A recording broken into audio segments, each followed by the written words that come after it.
Bonjour à tous, merci beaucoup d'être là avec nous ce soir pour notre événement de clôture de campagne avec la participation exceptionnelle de Didier Reynders qui est commissaire européen à la justice.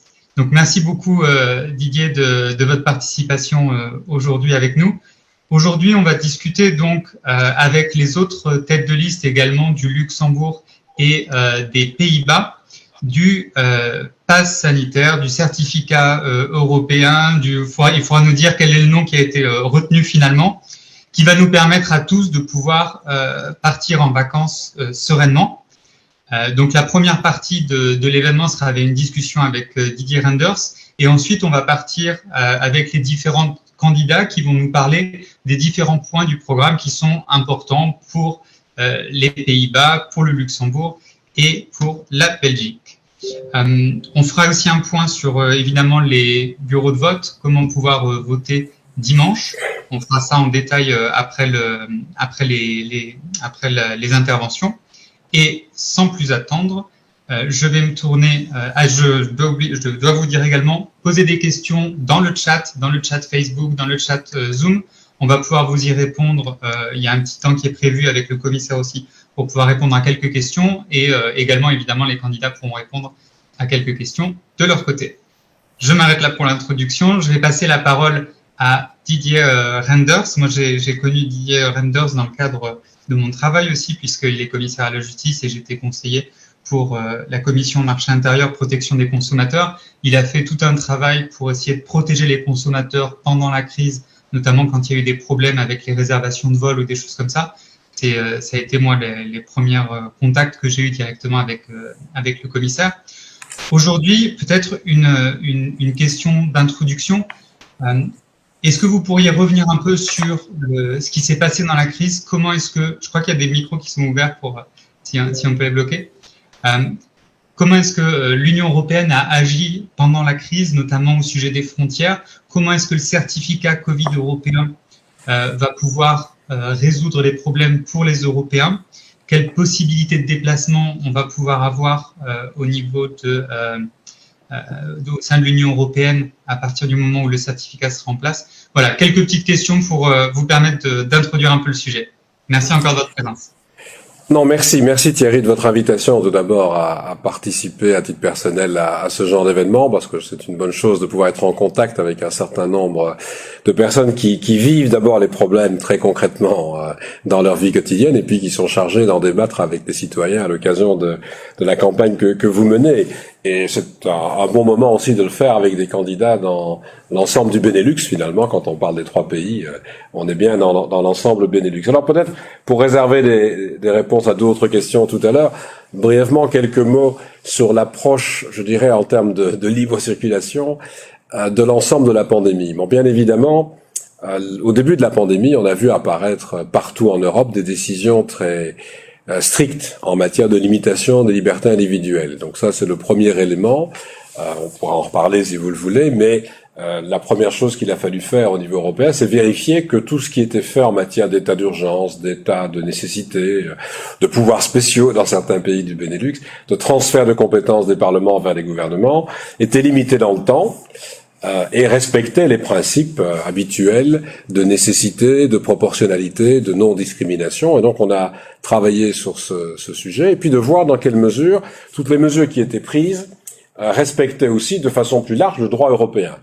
Alors quand on parle de confinement, quand on parle de limitation très forte de la liberté d'aller et venir, on sent bien que l'attitude n'est pas la même au début d'une pandémie, quand les morts apparaissent, quand les malades sont là, quand les hôpitaux sont surchargés, les soins intensifs sont surchargés, ou une année plus tard, lorsque on commence à voir une vaccination qui prend son envol, on commence à voir une situation sanitaire qui s'améliore et une lassitude très grande des citoyens. Mais donc, sur ce premier ensemble-là, je dirais que au niveau de la Commission, mon travail surtout consistait à essayer d'analyser les mesures prises et de voir dans quelle ampleur finalement elles étaient acceptables par rapport aux droits fondamentaux. Mais en sachant qu'au début, les mesures étaient effectivement très restrictives, la santé étant la première priorité. Un deuxième volet qui a été évoqué d'ailleurs par Thierry dans son introduction, c'est la situation des consommateurs européens, mais aussi d'une certaine façon liées à leur circulation, à leur droit à la libre circulation dans l'Union, puisque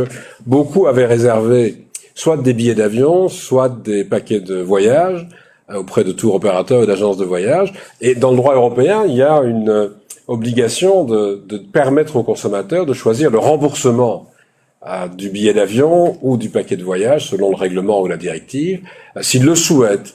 Et on a vu que beaucoup d'États européens ont changé leur législation, ont mis leur législation en opposition au droit européen et en demandant que les consommateurs soient tenus, dans certains cas, soit de reporter leur demande, soit d'accepter un voucher, comme on dit, un bon pour une autre prestation plus tard. Et il a fallu agir là, voilà, c'est une deuxième action de la Commission, pour que d'abord les États membres remettent leur législation en concordance avec le droit européen, protègent le droit des consommateurs, et maintenant on essaie de faire en sorte qu'il y ait des mesures qui garantissent les consommateurs face à l'insolvabilité potentielle des bons qui leur sont donnés, mais de rétablir leur droit au remboursement. Les choses sont plus calmes cette année. On sent que pour l'été prochain, la situation semble plus calme. La relation entre les consommateurs et les opérateurs est de meilleure qualité. Il y a eu beaucoup d'aides d'État pour soutenir les compagnies aériennes et les opérateurs. On essaie surtout d'éviter de répéter les erreurs du début où on a voulu dégrader dans beaucoup d'États membres les droits des consommateurs. Et puis comme je parle de l'été, le troisième sujet, et c'est à cela que je veux en venir, c'est évidemment comment organiser la libre circulation l'été prochain et dans les mois qui suivront. Pas seulement pour les touristes, on sait que l'activité touristique est évidemment un enjeu majeur pour beaucoup d'États membres et beaucoup d'opérateurs économiques. C'est aussi un enjeu pour beaucoup de citoyens qui ont envie de partir en vacances, mais la libre circulation aussi pour tout autre type de circulation, pour aller travailler, pour aller à l'école, pour aller se faire soigner dans des hôpitaux à l'étranger, enfin peu importe les raisons de déplacement. Alors, ce qui va être nouveau finalement, et qui est important de préciser aujourd'hui, c'est que nous avons choisi de mettre en place un règlement, donc un instrument obligatoire pour les États membres, qui va permettre d'avoir le même outil pour définir la situation de chaque citoyen européen par rapport à la maladie, par rapport au Covid-19. Est-ce que l'on a subi la maladie et on est rétabli, donc on dispose d'anticorps? Est-ce que l'on a été vacciné? Avec quel vaccin et à quelle date? Et, à défaut, est-ce que l'on a un test négatif PCR ou un test rapide antigénique? Et donc, l'outil qu'on a d'abord voulu développer, c'est vraiment un instrument qui permet de vérifier cette situation. Et donc, c'est pour ça que le nom est devenu un certificat Covid digital européen ou digital Covid européen. On avait d'abord pensé à une référence au vert, de green, mais le groupe des Verts au Parlement européen était totalement opposé au fait qu'on utilise la couleur verte pour parler de ce certificat. Donc en fait, ce qui était digital et certificat mais vert est devenu digital, certificat mais Covid. C'est pas plus mal, c'est délimité à la période Covid. Alors concrètement, qu'est-ce qui va se passer? Nous allons avoir début juin un texte adopté. Donc chaque citoyen européen pourra demander, en tout cas le texte sera obligatoire au 1er juillet, à partir du 1er juillet, on pourra anticiper dans les pays qui seront prêts peut-être à la mi-juin, mais dès le 1er juillet, chaque citoyen pourra demander un certificat sous forme numérique, un smartphone avec une application, ou sous forme papier. Dans les deux cas, il y aura un QR code. La seule chose que l'on va vérifier entre États membres et entre opérateurs et à travers une plateforme européenne, c'est l'authenticité du certificat par le QR code. Donc pas d'échange de données de santé, pas de stockage de données de santé chez les opérateurs qui feront la vérification. C'est uniquement l'authenticité du certificat. Et vous savez qu'il y a, j'espère que vous ne les utilisez pas, mais beaucoup de faux certificats qui circulent sur Internet. Donc on veut lutter contre cela, avoir vraiment un certificat authentifié par ce QR code. Ça, c'est une première chose. Donc ça, le citoyen pourra le demander et au choix, il pourra l'avoir sur papier s'il le souhaite. Le deuxième élément, on développe les outils techniques. Le portail européen est prêt et les États membres sont en train de mettre en place les outils pour émettre les certificats et pour pouvoir dès lors répondre à la demande dès qu'elle arrivera des citoyens. Cet outil-là est testé. On a déjà, avec la France notamment, testé l'outil pour vérifier qu'on reconnaît bien le QR code. Et on va vérifier maintenant qu'on peut bien émettre les certificats. Et si certains États sont prêts, déjà début juin ou en tout cas à la mi-juin, on commencera à émettre des certificats en attendant que la réglementation ne soit complètement en vigueur. Et donc là, c'est la deuxième chose, c'est l'outil. Être certain que tous les États membres vont pouvoir travailler de la sorte. Il y aura peut-être un peu de retard dans l'un ou l'autre. Et puis le troisième élément, parce que c'est la question qu'on nous pose toujours, quand j'aurai un certificat, à quoi va-t-il me servir si je le montre à la frontière ou à une compagnie aérienne? Est-ce que ça me permet de voyager? Et donc là, on va tenter de continuer ce qu'on a commencé déjà en octobre de l'année dernière, une coordination dans les mesures qui sont prises par les États membres en termes de restrictions à la libre circulation. Évidemment, vu l'ampleur de la vaccination, le fait que 70% des adultes seront probablement vaccinés en Europe au début de l'été, vu le fait que la situation sanitaire s'améliore un peu partout, le but c'est de lever les restrictions. Donc le certificat va servir à faciliter la libre circulation, mais aussi à lever les restrictions. Alors pour être simple, je dirais que nous allons, dans les jours qui viennent, proposer au Conseil une nouvelle version de la recommandation sur la libre circulation, que le Conseil devrait adopter au plus tard pour le 15 juin, c'est l'engagement du Conseil européen. Pour dire quoi? En principe, si on dispose à partir de juillet d'un certificat, il n'y aura pas de mesures additionnelles. Donc, si vous êtes vacciné, c'est la question que beaucoup de personnes posent, vous êtes vacciné, vous aurez accès à la libre circulation sans mesures additionnelles. Il y a évidemment une exception qui est tout à fait compréhensible, sauf si la situation devait être vraiment détériorée dans une région ou dans un pays sur le plan sanitaire. Si l'on a des régions en rouge foncé, qui restent en rouge foncé ou qui retournent vers une couleur rouge foncé sur la carte européenne sanitaire, il est évident que des mesures pourront être prises. Mais on a prévu dans ce cas-là que les États vont devoir informer les autres États membres et la Commission, et donc on devra pouvoir justifier qu'une mesure soit prise. Donc en clair, pour des Français qui résident en Belgique et qui voient les règles un peu disparates à travers l'Europe et parfois les règles compliquées, y compris dans le pays qui les accueille, ce que nous allons faire, c'est à partir de début juillet, en tout cas, vous donner vraiment un outil unique à travers toute l'Europe de libre circulation, ce certificat,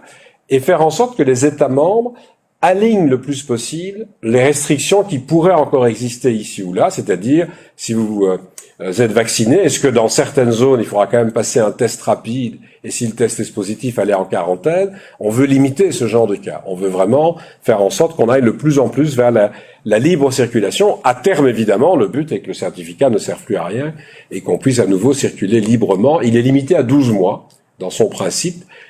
Il y a donc une clause qui met fin, une sunset clause qui met fin au certificat après 12 mois, sauf de nouveau si la situation devait, ce qu'on n'espère pas, se détériorer et imposer de prendre de nouveau une prolongation. Alors juste un dernier mot, dans les débats que nous avons eus, je sais qu'il y a un débat sur la gratuité de la vaccination d'un côté et le coût dans un certain nombre de pays des tests. Et là, pour terminer, nous faisons tout ce qui est possible pour faire pression à la baisse sur le prix des tests. Certains États membres font déjà un effort en donnant la gratuité de certains tests ou en réduisant les coûts.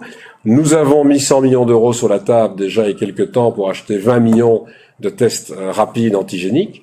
Nous avons maintenant un appel d'offres commun avec les États membres pour acheter 550 millions de tests rapides antigéniques. L'avantage, ils sont rapides, comme le nom l'indique, ils sont de meilleure qualité, jour après jour. Il y a de plus en plus de tests de très haute qualité et ils sont bon marché. C'est moins de 5 € le coût d'un test. Mais nous mettons aussi 100 millions supplémentaires pour acheter des tests de toute nature, y compris PCR. Donc là, il y a vraiment un débat pour demander aux États membres qu'à partir de début juillet, les tests soient le plus accessible possible, avec des prix très bas. J'espère que on va être entendu dans beaucoup de pays en la matière. Voilà un peu le résumé.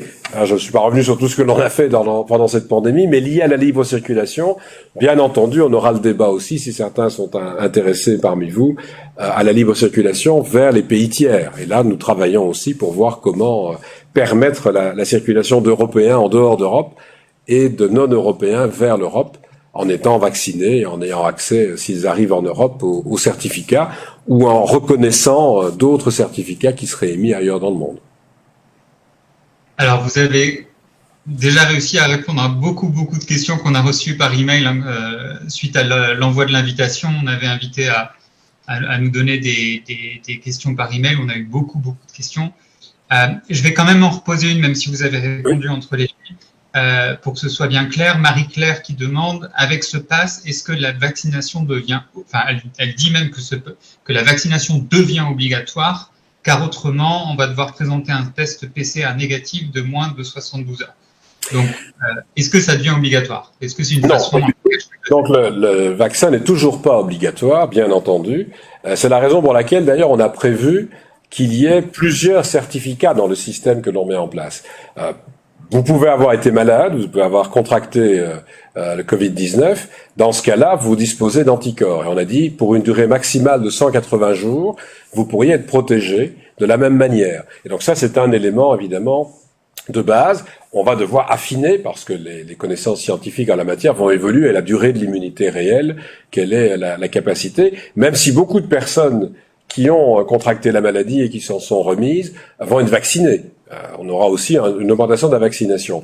Mais si on a prévu le certificat avec des tests PCR ou des tests antigéniques rapides, c'est parce que au début juillet, je disais 70% de la population sera probablement vaccinée. Ça veut dire que tout le monde n'aura pas encore eu accès au vaccin dans les stratégies nationales, même si des personnes souhaitent être vaccinées, mais n'auront peut-être pas encore eu l'occasion d'être vaccinées. Et puis, certaines personnes ne veulent pas être vaccinées. Et on doit leur permettre de continuer, ou de retrouver d'ailleurs une libre circulation de manière plus forte à travers ces tests. Mais il faut bien se comprendre, aujourd'hui, dans certains pays européens, les voyages non essentiels sont interdits.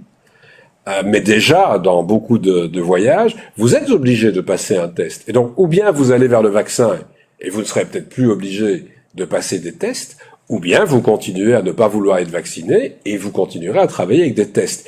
Tant que la pandémie sera là, mais il n'y a pas dès lors de volonté d'aller vers un vaccin obligatoire. Il y a simplement le fait que l'on tient en compte le choix de chacun. La personne qui veut être vaccinée, on devra dire quelles sont les conséquences attribuées au vaccin. Est-ce que ça permettra une libre circulation sans test et sans quarantaine?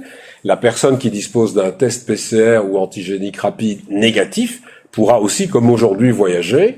Est-ce qu'il faudra faire une quarantaine ou non? Ça dépendra de la situation dans les États. Mais nous voulons bien manifester le fait que la tendance, la volonté du certificat, c'est de lever les restrictions le plus possible, sauf évidemment détérioration de la situation.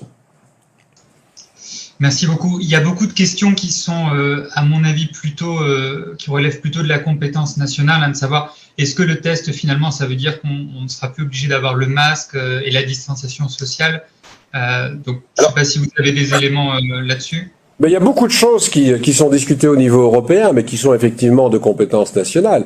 Mais ça n'empêcherait pas de partir de plus en plus vers des recommandations qui soient acceptées au niveau européen. Le port du masque, c'est un débat qui se développe dans les enceintes en matière de santé publique. Mais c'est vrai que si on a de plus en plus de personnes vaccinées, va-t-on continuer à exiger le port du masque dans les espaces publics ou va-t-on réserver le port du masque à certaines situations? Le débat naît déjà dans pas mal d'États. De nouveau, quand on parle du certificat, nous ne réglons pas ce problème dans le certificat, mais comme il sera utilisable à partir de début juillet, vous aurez à nouveau, je l'ai dit, une situation dans laquelle il y aura plus de personnes vaccinées, probablement une meilleure situation sanitaire, donc on pourrait imaginer de lever aussi ces obligations. Mais là, c'est un débat qui va intervenir en matière de santé. Juste la compétence nationale, deux choses. Parce que j'ai vu qu'il y avait des questions sur le chat, d'ailleurs, sur le sujet. Comment avoir accès au certificat?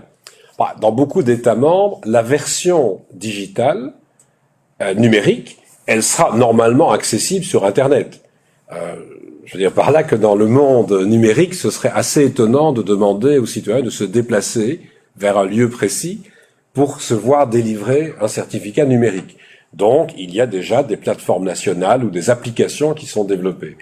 À défaut, si une application n'est pas développée, on sait que le certificat, y compris numérique, mais en tout cas papier, pourrait par exemple être délivré selon les pays dans les centres de vaccination dès que vous avez votre vaccination, ou dans des administrations, si vous voulez avoir un accès à un certificat, par exemple, pour un vaccin que vous avez déjà reçu par le passé, mais aussi dans les centres de tests. Si vous passez un test PCR ou surtout un test antigénique rapide, pourquoi pas alors avoir cette capacité de recevoir tout de suite le certificat. Mais de nouveau, le certificat par voie numérique, qui sera quand même le plus utilisé, le mieux, ce sera de l'obtenir dans les différents États membres, selon les systèmes, sur une application développée par l'État membre ou sur une application centralisée, un accès par Internet à la distribution de certificats. Ce serait, je le répète, dommage de demander de se déplacer en personne pour recevoir un certificat numérique. On doit pouvoir utiliser Internet. À côté de cela, une des questions qui revient très souvent, c'est quand même l'usage du certificat. Alors je vous ai dit, au niveau européen, nous avons réglé, le texte va être adopté, la libre circulation.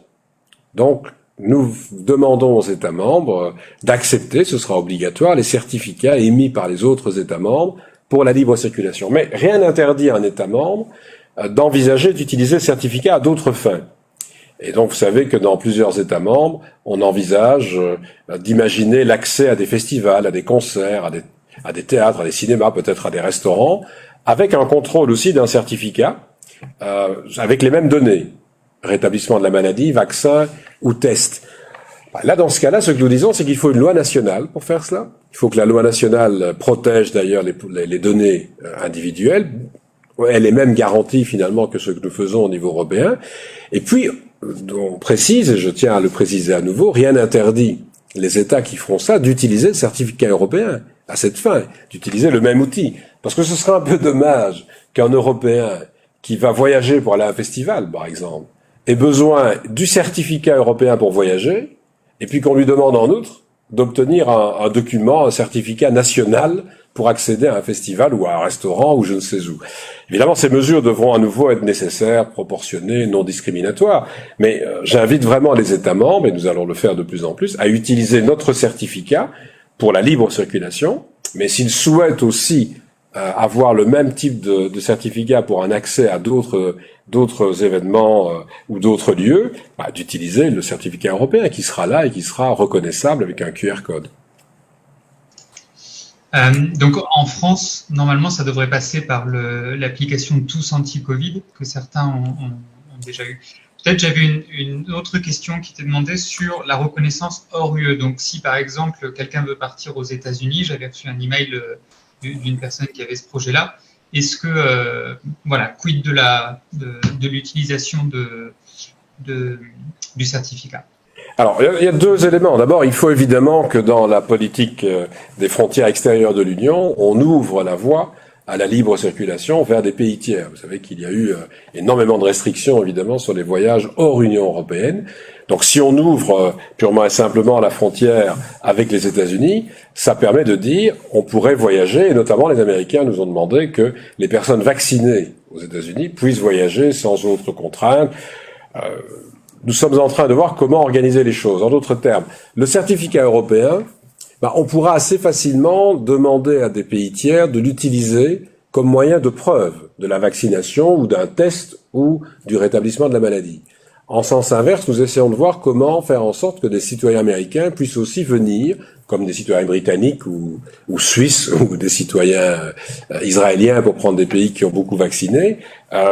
Comment peut-on les accueillir chez nous? De la même façon, avec la preuve de la vaccination ou la preuve d'un test négatif, comme on le dit déjà maintenant pour des pays européens.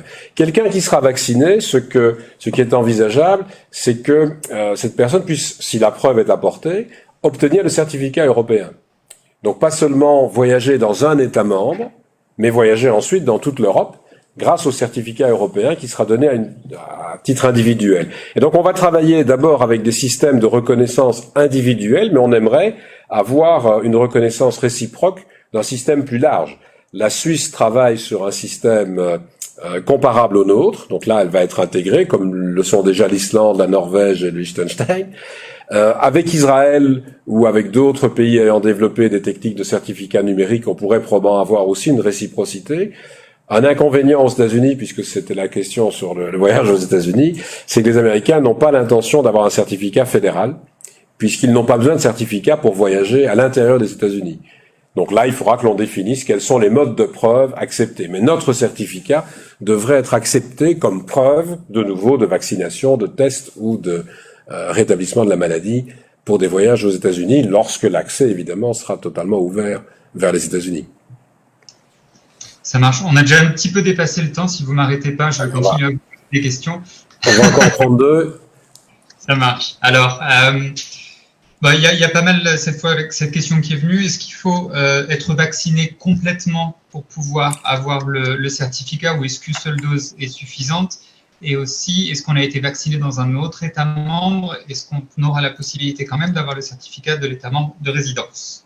Alors, on peut être vacciné non seulement dans un autre État membre, mais même pour des Européens qui, pour de bonnes raisons, étaient en dehors de l'Union européenne, être vaccinés en dehors de l'Union européenne et obtenir, en prouvant évidemment la vaccination, le certificat. Alors, il y a plusieurs choses dans les questions qui sont posées. D'abord, il faut savoir qu'on a eu un débat sur quel vaccin.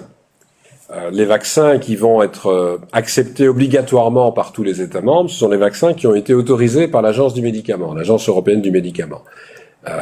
Les autres, non, donc Pfizer-BioNTech, Moderna, AstraZeneca, Johnson & Johnson maintenant, d'autres qui vont venir les uns après les autres en fonction des reconnaissances. Si un vaccin n'a été autorisé qu'au niveau national, pense à la Hongrie qui reconnaît le vaccin russe par exemple, le vaccin Sputnik, c'est une décision nationale et donc les autres États membres ne seront pas obligés d'accepter le certificat tel quel pour accepter la libre circulation, mais pourront le faire. C'est une décision nationale. Nous n'avons pas la capacité d'obliger des États membres à accepter un vaccin qui n'a pas été approuvé au niveau européen, qui n'a été approuvé qu'au niveau national. Mais ils peuvent l'accepter s'ils le souhaitent. Ça, c'est une démarche. Ensuite, je dirais que dans le cadre de la vaccination, on a eu le débat au Parlement et au Conseil. Donc, dans les recommandations que l'on va tenter de faire adopter encore avant la mi-juin, on voudrait effectivement harmoniser la façon d'accepter la vaccination. Est-ce qu'elle doit être complète? Le principe, c'est que oui. Je pense que beaucoup d'États membres souhaitent que on ait reçu les 2 doses de vaccin pour les vaccins qui nécessitent 2 doses, donc sauf le Johnson & Johnson, et qu'il y ait 14 jours qui se soient écoulés après la 2e dose pour être complètement vacciné et donc pouvoir réellement disposer du certificat avec toutes les conséquences de levée des restrictions. Mais le certificat indiquera s'il y a eu 1 ou 2 doses, à quelle date, de quel vaccin. Là, il n'y a pas de doute sur le sujet. Donc, tous les éléments pourront être développés. Et j'en viens à la question vraiment sur les États-Unis. Comme les États-Unis vaccinent essentiellement avec les mêmes vaccins autorisés en Europe par l'Agence du médicament, c'est le cas aussi en Grande-Bretagne, par exemple, là, on pourra évidemment assez facilement donner les mêmes conséquences à des vaccins autorisés qu'à ceux qui sont utilisés dans l'Union. Peut-être une dernière concrètement sur la date d'entrée en vigueur. Quand est-ce qu'on va tous pouvoir avoir ce certificat? Alors, tous obligatoirement dans les États le 1er juillet. On s'est mis d'accord sur une date d'entrée en vigueur au 1er juillet, même si le texte va être voté un peu plus tôt au mois de juin au Parlement et approuvé par le Conseil. Mais il y a une date d'entrée en vigueur, pour différentes raisons, notamment parce que certains États craignaient d'être un peu en retard dans la mise en place des outils. On a même prévu une période encore de transition après. Mais ça veut dire que, obligatoirement, chaque État devra donner aux citoyens qui en feront la demande, en tout cas, un certificat à partir du 1er juillet. Donc là, il faut pouvoir l'émettre sous les 2 formes, papier ou numérique.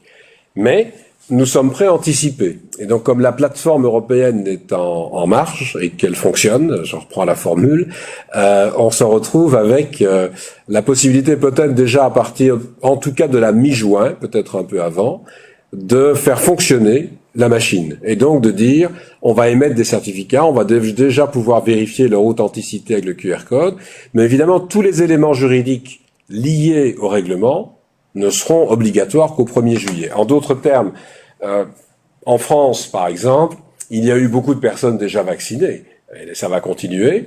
On ne va pas attendre le 1er juillet pour permettre aux personnes déjà vaccinées de recevoir leur certificat. Donc on pourrait peut-être, dès le mois de juin, commencer à émettre des certificats, d'autant que, si j'ai bien compris la proposition française, l'idée est quand même, c'est vrai, d'utiliser l'application, mais d'utiliser une plateforme. Donc les gens pourront d'eux-mêmes s'inscrire et demander le certificat. Donc même s'il y a quelques millions de personnes qui font la demande, on fera pas la queue, sauf si le système informatique est saturé, on pourra tous en même temps demander le certificat, et ce sera le cas dans d'autres États. Donc ça permettrait d'émettre les certificats, notamment de vaccination ou de rétablissement de la maladie, pour la période antérieure à l'entrée en vigueur, très vite. Évidemment, pour les tests, ça, comme on sait pour l'instant, la discussion porte sur leur validité pour 48 ou 72 heures, la durée sera celle-là. Donc là, on émettra à partir du 1er juillet. Évidemment, on n'émettra pas avant, ça n'a pas beaucoup d'importance. Mais voilà, le certificat obligatoire de l'émettre à partir du 1er juillet, mais les États qui seront en ordre sur le plan technique pourront commencer plus tôt à émettre ce document. Moi, je vous souhaite en tout cas de pouvoir l'utiliser fortement à partir de l'été. Je le répète, c'est pas seulement pour le tourisme. Il faut aussi penser à des gens qui traversent fréquemment la frontière pour travailler, pour aller à l'école, pour rencontrer des proches, pour aller se faire soigner parfois. Et là, on veut vraiment mettre le paquet, si j'ose dire, pour que il y ait une diminution des coûts des tests pour ces personnes-là. Si elles sont vaccinées, voilà, elles seront vaccinées, mais si elles ne le sont pas, qu'on puisse vraiment avoir des tests tout à fait abordables pour éviter des blocages dans la libre circulation de ces personnes. Et je vous le répète, l'outil va être temporaire. Le but, c'est évidemment un jour de sortir de cette pandémie et de pouvoir reprendre la situation normale de libre circulation, quand je le vois dans les questions, que ce soit pour les frontaliers, que ce soit pour les personnes qui veulent voyager pour différentes raisons, aussi pour les personnes qui veulent partir pour du tourisme. Je constate d'ailleurs, pour terminer, que dans la jeune génération, je ne parle pas d'anti-vax, voilà, qui ont leur raison d'être opposés au vaccin, mais dans la jeune génération, des jeunes qui pensaient ne pas vraiment devoir se faire vacciner parce que finalement, ils couraient pas beaucoup de risques et qu'il n'y avait pas de vraie priorité, commencent à y penser beaucoup plus. Parce que, bon, on se rend compte que pour voyager, pour répondre à pas mal d'obligations, ce sera peut-être plus simple. Mais je le répète, il n'y a pas d'obligation. Donc je ne veux pas du tout décourager. Moi, j'encourage tout le monde à être vacciné. C'est la meilleure façon de se protéger et de protéger les autres. Mais si quelqu'un ne veut pas absolument être vacciné, nous allons continuer aussi à travailler avec les tests. Et ce sera une façon de garantir la protection. Mais quand on aura atteint un taux d'immunité suffisant globalement, ben voilà, on devra vivre avec des anti-vaccins qui prendront le risque peut-être de contracter la maladie plus facilement en n'étant pas vaccinés, mais à qui on ne veut pas empêcher du tout l'exercice de la libre circulation, à condition bien entendu de se prêter, comme aujourd'hui, aux tests. Il faut bien dire, il n'y a rien de neuf. Hein. On n'ajoute pas une condition pour voyager, on va même faciliter la vie des personnes testées, mais si on n'est pas vacciné, il faudra évidemment démontrer que l'on n'est pas atteint par la maladie et donc que l'on est avec un test négatif rapide ou non. Voilà. Je vous souhaite évidemment un beau débat sur la situation dans le Benelux et les différents programmes que vous avez en la matière. Mais merci de m'avoir donné l'occasion de vous expliquer ce qu'est devenu ce débat sur le certificat et la suite évidemment sur la coordination des mesures d'accès dans les différents pays ou d'accès à des événements quand il y aura des décisions nationales. Je peux vous dire en tout cas que ça a été un débat compliqué pendant quelques semaines, mais c'est la démonstration aussi que la démocratie européenne peut de temps en temps apporter des solutions quand elle le veut, puisque pour ceux qui suivent les travaux législatifs habituels, présenter un texte en commission le 17 mars et avoir un accord des colégislateurs le 20 mai, c'est un délai tout à fait exceptionnel et record pour un texte de cette nature. Donc on voit bien qu'il y avait une volonté de répondre à la demande en la matière, de répondre au souhait de pouvoir faciliter la libre circulation, relancer en ce compris l'activité touristique, mais permettre aux frontaliers de voyager plus facilement et aller vers une levée des restrictions. Et moi je suis très heureux que, avec beaucoup de difficultés, mais on ait pu finalement conclure cet accord et vous permettre peut-être de voyager plus facilement dès l'été prochain. Voilà. Je vous souhaite en tout cas une excellente soirée. Je vous remercie encore de votre invitation. Merci beaucoup, monsieur le commissaire, de votre présence. On est vraiment ravis d'avoir pu écouter toutes vos réponses. Il y a encore plein de questions. On va essayer d'y répondre aussi de notre côté. Merci beaucoup, cher Didier. Je vous en prie.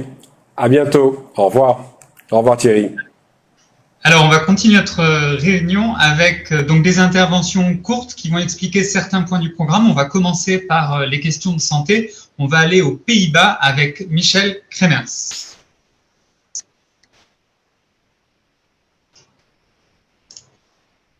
Le micro est éteint. Pardon. Merci Thierry et aussi bien entendu merci au commissaire européen Didier Reynders pour tous ces renseignements. C'était très utile. Je voudrais pas être trop longue, simplement peut-être présenter rapidement notre petite liste qui est très neuve.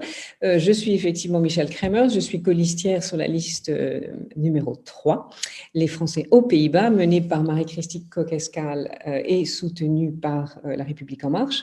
Nous sommes une équipe qui se caractérise par sa diversité.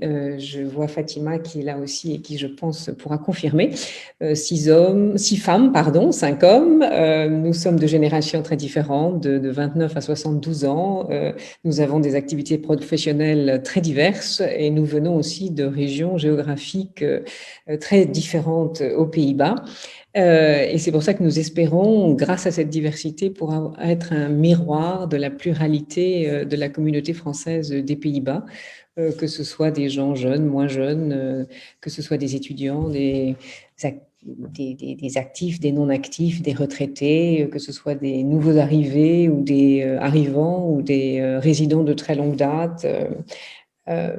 Bref, pour essayer de refléter à nouveau cette pluralité qui existe aux Pays-Bas. Comme je disais au tout départ, nous sommes aussi tout jeunes. Je ne sais pas si c'est un atout, mais je pense. Donc, on espère offrir un regard un petit peu frais, différent, peut-être dynamique sur notre rôle. Rôle que l'on voit avant tout comme étant des interlocuteurs privilégiés, justement, des Français, mais également du consulat, qui nous permet d'être des relais. Le mieux que possible, et puis aussi d'être à l'écoute des besoins. Et je crois que nous répétons très souvent, c'est une chouette petite équipe où tout le monde s'écoute, où il n'y a pas de gros égos. Donc on dit souvent qu'on fait ça dans la bienveillance, qu'on fait ça dans la transparence et surtout l'ouverture d'esprit. Alors justement, cet esprit d'ouverture et cette bienveillance, on en a bien besoin quand on déménage, quand on s'installe dans un pays étranger. Nous venons d'écouter et d'être renseignés sur ce pass sanitaire, sur donc ce certificat numérique qui va nous permettre de voyager. Et nous venons d'entendre également que cela ne se fait pas 1, 2, 3, même si ça s'est passé relativement rapidement, qu'il y a des autorités non seulement politiques, mais médicales et sanitaires dans les divers pays européens et qu'ils doivent travailler ensemble et que ça n'est pas toujours facile parce qu'il y a des différences culturelles. Alors justement, je voulais juste faire en 2 minutes les Pays-Bas, et c'est là où les conseillers peuvent être utiles pour informer, pour peut-être également renseigner, conseiller, peut-être même soutenir. Les Pays-Bas sont très proches de la France graphiquement. Nous sommes à 3 heures en Thalys, Amsterdam, Paris. On est vraiment tout proche. Et pourtant, les approches, disons, médicales en France et aux Pays-Bas sont extrêmement différentes, et cela de la naissance jusqu'à la mort. Et si je le fais progressivement, très rapidement, la grossesse et la naissance, l'accouchement, tout ça est vu aux Pays-Bas comme des processus extrêmement naturels qui vont être très démédicalisés. Et cela peut bien entendu désorienter une Française qui arriverait ici dans la mesure où il n'y a pas du tout de référence directe à un gynécologue, il n'y a pas de suivi obstétrique, vous êtes suivi par votre médecin généraliste, par une sage-femme. Vous savez que probablement qu'il y a 15 à 20% des accouchements qui ont toujours lieu à la maison aux Pays-Bas, donc c'est une culture bien différente de l'hospitalisation, de la médicalisation, de cette période de la vie. Et j'allais presque dire peut-être malheureusement avec mon optique un peu française, dans ce contexte, on comprendra qu'il y a plus de 60% de péridurales, enfin des péridurales qui sont faites dans plus de 60% des cas en France, alors qu'aux Pays-Bas, ça a du mal à dépasser les 10%. Voilà des choses qui sont extrêmement importantes et qu'il faut savoir quand on arrive, par exemple, ici. L'approche est réellement différente. C'est la nature, c'est la douleur. Ça fait un peu partie de cette culture réaliste, pragmatique et un peu calviniste néerlandaise. Mais lorsque l'on progresse dans la vie adulte, eh bien, on remarque aussi les mêmes choses. Cette culture néerlandaise qui est plutôt optimiste, qui est dans l'autonomie, dans la résistance, fait que les Néerlandais, finalement, n'ont pas beaucoup recours aux médecins et qu'ils ne vont chez le médecin que vraiment quand il faut y aller. Par conséquent, on ne va pas chez le médecin quand on a un rhume. Tous les médecins ici ont en général un ou une secrétaire d'ailleurs médicale qui a le rôle, bien entendu, de faire le tri. Et par conséquent, vous allez répondre à un questionnaire au téléphone et si vous n'avez qu'un petit rhume, on vous dira « ça dure 7 jours, vous vous reposez et vous prenez du paracétamol ». Mais c'est vraiment pas la peine de venir voir le médecin.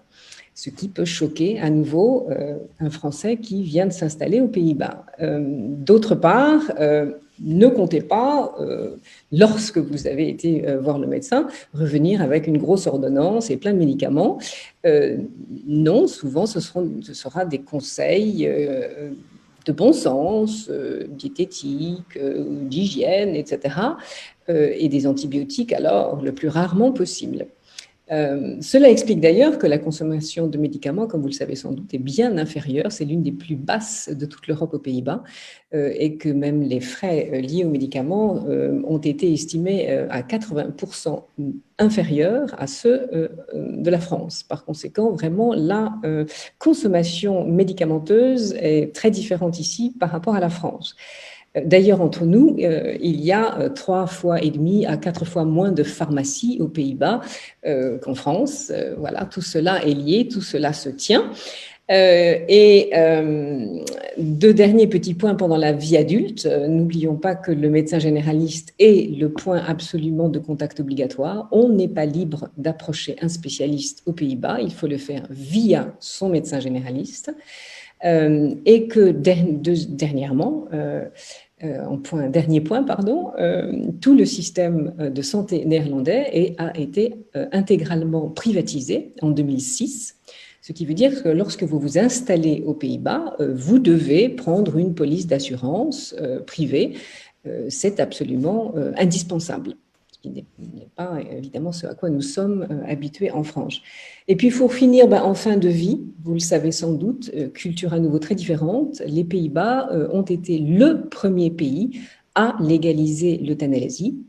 On suivit d'ailleurs, vous êtes ici, la Belgique et le Luxembourg, mais c'est toujours une pratique qui est illégale en France, même si au regard du code pénal, il y a une différence entre l'euthanasie passive et active, il n'empêche que c'est tout de même officiellement illégal. Alors, toutes ces différences montrent, bien entendu, une approche culturelle de la médecine, du corps, de l'humain, qui sont différentes. J'ai quelquefois envie de dire opposées. Et il ne s'agit pas du tout de juger. La médecine néerlandaise, beaucoup d'enquêtes le montrent, est très performante, tout comme la française d'ailleurs. Donc, il y a plusieurs choses. Voilà, alors je voulais simplement dire que, bref, ces différences, on espère qu'en tant que conseiller, on pourra peut-être guider, informer les Français qui s'installent ici. Voilà, c'est un des plus, c'est ce qu'on espère. Excusez-moi. Merci beaucoup, Michel. C'était vraiment très intéressant. Je veux juste essayer de garder pour que tout le monde puisse parler, mais c'était vraiment très intéressant. J'ai appris beaucoup de choses en tout cas. Frédéric Chaoli, qui est tête de liste au Luxembourg, qui va nous parler de démarches administratives, si je ne me trompe pas. Bonsoir Thierry, bonsoir tout le monde.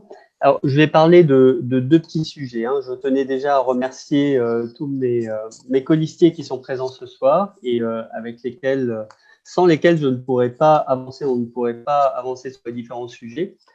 Je vais faire un zoom sur les deux points qui sont importants et intéressants parmi tous les autres ce soir. Le premier, c'est sur l'éducation. C'est un des points importants au Luxembourg. Si on recontextualise un petit peu, on a 55 000 résidents français au Luxembourg et on n'a pas beaucoup d'écoles françaises et de lycées.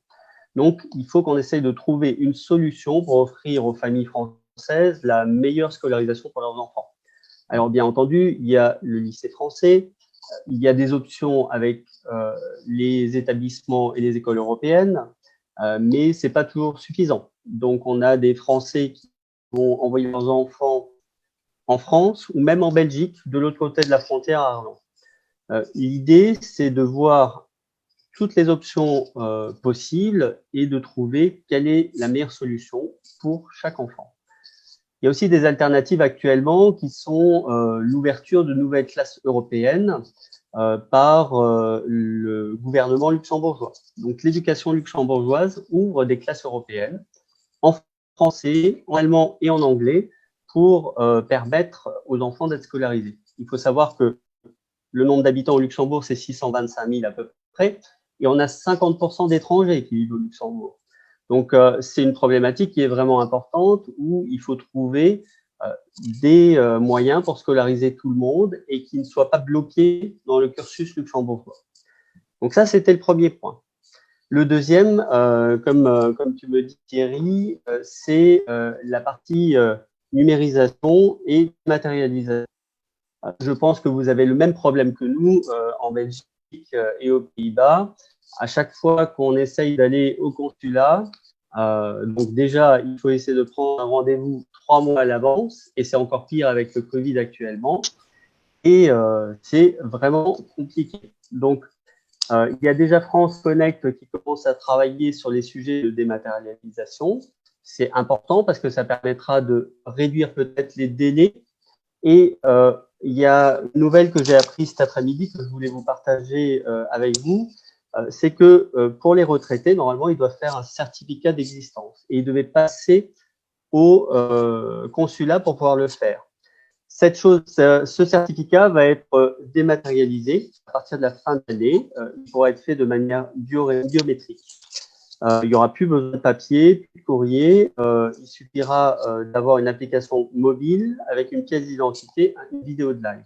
Donc ça, c'est des avancées qui permettront aussi de libérer des espaces au niveau du consulat quand on aura besoin d'aller prendre un rendez-vous, de discuter. Et tout ce qui n'est peut-être pas nécessaire pour le déplacement au consulat pourrait être fait de manière dématérialisée et de manière numérique. Ça, c'est quelque chose qui est important et qu'il faut encore pousser avec nos élus nationaux. Et donc, c'est déjà en cours, hein, mais il faut aller encore peut-être un petit peu plus loin sur tout ce qui est dématérialisation. Voilà, en gros, et peut-être qu'il y aura des questions tout à l'heure, donc on va les prendre au fur et à mesure. Super, et bravo pour le timing. Alors, on va retourner en Belgique avec Louise Coffino. Louise, qui est numéro 4 sur la liste, qui a fait un travail énorme pendant toute cette campagne. Donc, merci déjà, Louise, pour ça. Louise, tu voulais nous parler d'égalité femmes-hommes. Oui, tout à fait. Merci beaucoup Thierry. Bonsoir à tous. Michel, je dois dire que j'ai un souvenir très douloureux de mon arrachage de dents de sagesse à La Haye quand j'y vivais, parce qu'en effet, il n'y avait pas vraiment d'anesthésie. Donc, j'entendais très très bien ce que tu nous disais. Alors, je vais vous parler en effet d'égalité entre les femmes et les hommes, un sujet qui est au cœur des préoccupations de notre société, qui a encore pris plus d'importance, si je peux dire, avec la crise, avec la pandémie. Vous le savez sûrement, les violences intrafamiliales se sont accrues lors des confinements successifs. Vous avez sûrement appris aussi que les femmes ont été plus touchées par la crise socio-économique due aux pertes de revenus, perte d'emploi, le fait de devoir jongler entre un emploi, une vie de famille, s'occuper des personnes les plus âgées. Et d'ailleurs, selon le Forum économique et social, l'année où on devrait atteindre enfin l'égalité entre les femmes et les hommes a été reculée de 36 ans. Alors, pour vous donner une échelle de grandeur, on est passé de 99 ans à 135 ans à cause de la pandémie. C'est 36 longues années de plus avant qu'on arrive enfin à obtenir cette égalité entre les femmes et les hommes dans le monde. Inutile de dire qu'on a du pain sur la planche, et c'est pour cela que pour notre liste, il est absolument vital de faire de l'égalité entre les femmes et les hommes un fil conducteur de notre action. Alors, pour respecter le temps de parole, je vais vous mentionner que quelques mesures, mais bien entendu, je vous encourage à aller voir notre programme, nous en proposons beaucoup plus. Donc, la première chose que nous proposons, c'est de veiller à la féminisation des fonctions d'encadrement à l'ambassade et au consulat, et à inciter les candidatures féminines au poste de consul honoraire.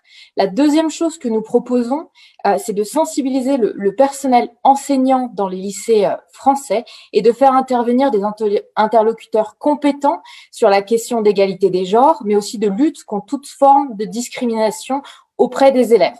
Ça, c'est quelque chose qui nous tient particulièrement à cœur pour éviter de renouveler les discriminations et ainsi d'informer dès le plus jeune âge. Et enfin, encore sur les violences intrafamiliales, nous proposons d'orienter les victimes de violences intrafamiliales vers les interlocuteurs et les organismes compétents et les aider, le cas échéant, dans leur retour en France. Alors, bien entendu, ce ne sont que 3 petites mesures que nous pouvons prendre à notre échelle. Et bien entendu, toutes ces mesures peuvent avoir un impact à la grande échelle, si je peux dire. Et ce ne sont que 3 mesures parmi tant d'autres. Je vous encourage particulièrement à aller regarder notre programme et voir ce que nous proposons pour accélérer cette transition vers enfin l'égalité entre les femmes et les hommes. Voici Thierry. Merci beaucoup, Louise, et bravo pour le timing aussi. La prochaine personne à qui je voudrais donner la parole, c'est Daniel Gachet. Daniel, il m'a fait l'amitié d'être sur la liste. Il est ce qu'on appelle en Belgique, il pousse la liste, c'est-à-dire qu'il est dernier sur la liste et il est là pour nous aider et donner un peu d'énergie. Il en a à revendre à notre liste. Daniel est extrêmement impliqué depuis de très longues années en politique pour les Français de Belgique. Il est également chevalier de la Légion d'honneur, chevalier dans l'Ordre national du mérite, et il préside depuis 2007 d'ailleurs l'association en Belgique pour l'Ordre national du mérite. Donc, merci encore Daniel d'être avec nous sur cette liste, et je te passe la parole pour nous parler du souvenir, si je ne me trompe pas.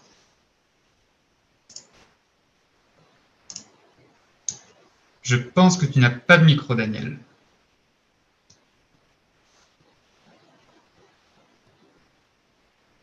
Alors maintenant, on te voit, mais on ne t'entend pas encore. Le son, et voilà, bon. Super. D'accord. Très bien. Merci Thierry pour toutes ces qualités. D'abord, félicitations aussi d'avoir obtenu la venue de… Non, je mets mon petit timing là. La venue de Didier Reynders. Didier, comme vous l'avez vu, est un homme très sympathique. Et je peux dire, je peux pratiquer, nous avons été ensemble responsables politiques il y a quelques années lorsqu'il dirigeait le PRL et moi le RPR. Voilà. Donc, écoutez, je vais vous parler un petit peu souvenirs. C'est souvenirs, mais plutôt relatifs au monde des anciens combattants et de la situation, je dirais non pas militaire, mais de la situation que nous trouvons ici en Belgique. Et alors, j'ai d'autant plus de plaisir à le faire que le responsable du souvenir français figure sur une autre liste. Alors, je ne vous donnerai même pas son nom, mais je vais emprunter de son programme. Voilà. Surtout, je pense que vous serez tous amenés, enfin du moins ceux qui seront élus, à assister à de nombreuses commémorations militaires. Alors, vous donner un petit peu le background, il y a plus de 34 000 soldats français. Je coupe ce téléphone. Quelqu'un qui s'acharne. Oui, quelqu'un qui s'acharne. Il y a plus de 34 000 soldats français qui sont enterrés en Belgique dans environ 110 cimetières et nécropoles belges. Inutile de vous dire que les associations patriotiques qui s'occupaient si vous voulez, de maintenir ce souvenir vivant sont en constante diminution, si ce n'est pas disparition, puisque évidemment le grand âge de tous ces survivants est là. Mais par contre, que si vous voulez, un certain nombre d'associations essayent de maintenir ce souvenir. Et pour cela, je dirais, il y a un certain nombre de mesures concrètes que notre liste peut mener. Tout d'abord, sur le plan de la communication, continuer d'étendre dans le cadre, je dirais, de ce qui existe, l'assistance aux cérémonies, aux principales cérémonies, genre 11 novembre. Et ce n'est pas, je dirais, un vain mot parce que le 11 novembre, il faut que vous sachiez, il y a une quinzaine d'années, nous étions 2-3 malheureux campins à être présents au monument aux morts. Et depuis quelques années, bien, à travers l'appui des élus, l'appui de ces associations d'honneur, etc., bien, nous avons de fortes représentations à la fois civiles et militaires, françaises et belges. Moi, je suis présent. Oui, avec la présence d'élèves du lycée français. Donc, et ta présence, bien évidemment. Donc, il faudra qu'elle se maintienne et qu'elle se persiste. Également, je pense que nous pouvons insister pour développer dans un but didactique les visites des lieux de commémoration par nos jeunes. Alors, ça a l'air, ce que je vous dis, d'être des phrases un peu générales, si ce n'est pompeuses, mais je peux vous dire, lorsque vous assistez à une cérémonie, par exemple au Mont Kemmel, ici en Belgique, où on vous explique que sur cette butte, quelques milliers de soldats français ont été tués en l'espace de quelques jours, je peux vous dire, cela fait à la fois, cela émeut et cela fait réfléchir nos jeunes. Donc, je pense qu'il faut continuer, si vous voulez, ces assistances. Troisième point, la présence des élus. Thierry, inutile de vous le dire, car si tu es présent, ce n'est pas toujours que nous avons tous nos élus présents. En général, ça va peut-être nous faire sourire tous, on en trouve leur nombre tend à être au maximum lorsque les élections arrivent, bien évidemment. Mais entre-temps, il faut quand même assurer le service. Hein. Voilà. Et c'est quand même important parce que ça montre à nos autorités politiques et à nos autorités administratives, en particulier au consulat et à l'ambassade, et bien que c'est une chose, je dirais, qui doit être maintenue pour assurer le lien entre les générations. Alors moi, j'ai un petit dada d'ailleurs là-dessus, mais vous savez, les idées, faut continuer, faut toujours pousser pour essayer de les faire passer. À l'ambassade de France, on a quelquefois chaque année entre 80 et 100 commémorations militaires. Alors, inutile de vous dire, certaines de ces commémorations sont nationales, d'autres strictement locales, et quelquefois avec un petit arrière-goût politique.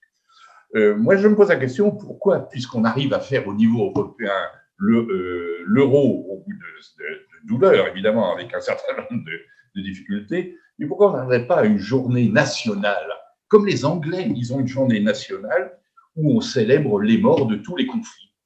Et je pense que ça permettrait effectivement une augmentation de ce lien de cohésion nationale. Les pays qui ont des tendances, ou même des partis politiques qui ont des tendances de nationalisme, auraient là un facteur un petit peu de réflexion, si vous voulez. Donc, voilà. Alors, si vous avez des questions sur le plan militaire, je serais ravi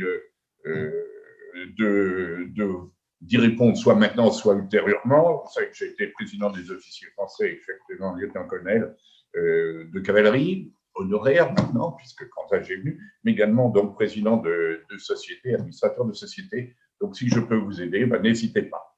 Voilà. Merci Thierry. J'espère que j'ai été suffisamment dans les temps. Merci beaucoup, Daniel. Et tu étais tout à fait dans les temps. Et tu nous as proposé de nouvelles lignes dans le programme, donc c'est parfait. On va retourner maintenant au Luxembourg avec Christine Hugon qui va nous parler de l'intégration des Français au Luxembourg. Christine, c'est à toi. Merci beaucoup. Merci pour l'invitation. En tout cas, ça fait plaisir de se retrouver au cœur de l'Europe. Parce que finalement, on est les 3 pays fondateurs, hein, il faut le reconnaître. Alors, c'est un sujet qui vous surprend peut-être, hein, l'intégration des Français au Luxembourg. Ayant vécu en Belgique, j'imagine que vous n'avez pas du tout la même configuration. Ce n'est pas la même situation en Belgique, je la connais moins aux Pays-Bas. Mais en tout cas, au Luxembourg, la difficulté, ce n'est pas une difficulté, c'est une richesse. Il y a plus de 50% de la population qui est étrangère et le gouvernement a recouvert sous le mot d'intégration une volonté de cohésion sociale. Alors, il est vrai que la problématique n'est pas la même qu'on soit demandeur de protection internationale ou français frontaliers qui venons travailler puis qui finissons par venir vivre au Luxembourg. Et d'autant que nous avons la chance d'avoir parmi les 3 langues notre langue nationale, que la constitution luxembourgeoise existe grâce au code de Napoléon. Donc on a quand même des avantages certains en tant que Français. La force de notre liste, c'est d'avoir des expériences très différentes avec des binationaux donc qui peuvent monter la voie aux Français qui souhaiteraient s'intégrer de manière plus pérenne. Et puis, à travers ma candidature, il y a un accès aussi, en étant vice-présidente du Conseil national pour étrangers, aux administrations luxembourgeoises. On a aussi des personnes, puisqu'il y a une sorte de mythe avec certains postes qui seraient réservés plutôt dans l'administration à des luxembourgeois. On a dans notre liste aussi des gens qui ont fait carrière dans l'administration luxembourgeoise en étant français, purement français. Alors, il faut savoir que dans cette globalité de plus de 50% des étrangers au Luxembourg, en fait, c'est beaucoup plus que ça. Parce que les luxembourgeois ont quasiment tous un parent étranger ou ils ont bien sûr eu l'occasion de voyager pour se former, pour s'éduquer.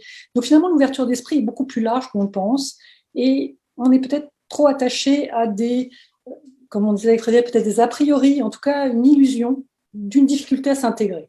On n'a pas encore trouvé de mots pour remplacer ça. Je vois qu'en France, on parle maintenant d'assimilation, qui est peut-être plus fort. Alors, on aidera tous les Français, qu'ils soient nouveaux arrivants, qu'ils soient déjà sur place, même des fois des binationaux qui se retrouvent en difficulté par rapport à l'administration luxembourgeoise. On essaiera d'aplanir toutes les difficultés qu'ils peuvent rencontrer et leur montrer que finalement, par des choses très simples, on peut se sentir chez soi. Parce que c'est ça qui est important, c'est se sentir bien dans ce pays. Et quand on discute avec les luxembourgeois, ils peuvent eux-mêmes se retrouver dans des difficultés. On voit par exemple qu'entre un luxembourgeois du Sud, quand il va dans le Nord, il peut se sentir un peu comme un étranger. Et finalement, on est tous l'étranger de quelqu'un.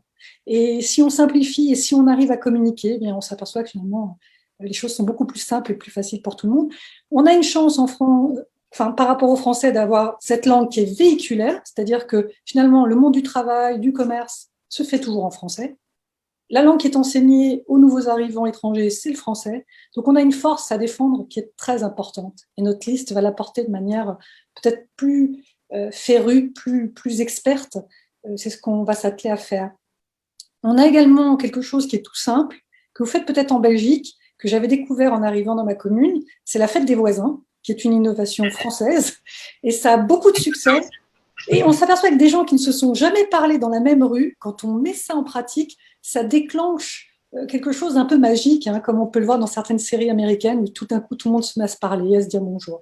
Parce que finalement, c'est ça, être intégré, c'est se sentir bien. Voilà, je pense même que j'ai rattrapé du temps. Je ne vais pas vous embêter avec un problème que vous n'avez pas ni en Belgique, peut-être pas aux Pays-Bas, mais je suis là pour répondre à d'éventuelles questions si vous le souhaitez. Merci beaucoup. Super, merci bravo pour l'expertise que vous développez sur le sujet. La transition est parfaite avec Lauriane Martel, qui est arrivée à Anvers il n'y a pas très longtemps. Et donc, on va voir justement au sujet de l'intégration s'il y a des questions similaires. Lauriane, tu as la parole. Merci Thierry. Oui, moi je vais vous parler alors plutôt de culture, mais la culture, ça fait partie aussi de l'intégration des personnes qui arrivent. Pour évoquer le sujet, je voulais d'abord partir du résultat du grand sondage des Français de Belgique que tu avais organisé, Thierry, parce que pour moi, c'est ce qui a permis aussi de déterminer les grandes lignes du programme et c'est ce qui nous a permis de voir les points sur lesquels on devait travailler. Je dirais que les bonnes nouvelles, c'est que l'environnement multilingue et multiculturel est vraiment cité comme un domaine qui fait l'attractivité de la Belgique. L'autre bonne nouvelle, c'est que les Français de Belgique se considèrent généralement comme bien intégrés. Seuls 6% en fait des répondants s'estiment peu intégrés. Et là, c'est intéressant de voir quelles sont les raisons pour lesquelles ils se sentent moins intégrés. La première des raisons, c'est la langue.